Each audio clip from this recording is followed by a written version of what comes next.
Kajencon, ito na yung pinalitan namin ng compressor. Na dalawang compressor ang pinalitan namin dyan. Inverter saka non-inverter. Ayan Kajencon, no? Gumagana na siya. Maandar na yan Kajencon, basta nakalagay dyan na 0. Tapos makikita mo yung tatlong blink ng ilaw Kajencon. Ibig sabihin yan, nakikipag-communicate yan sa ibang kasama niya. Ayan Kajencon, gumagana na yan, maandar na. Ayan Kajencon yung master.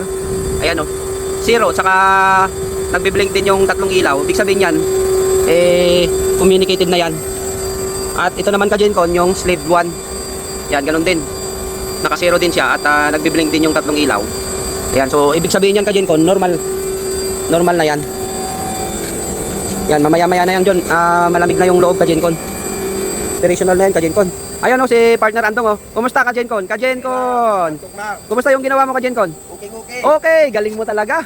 Yan yung yan yung napakagaling na technician namin dito sa services Kajencon. Ayan o. Okay.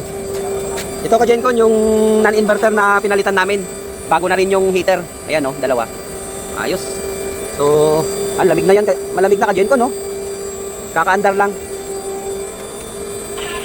Kakaandar lang. Ayan, may pressure tayo Kajencon na 100. Ito. Yan, 110. Normal na yan Kajencon. Ayos. Thank you Kajencon.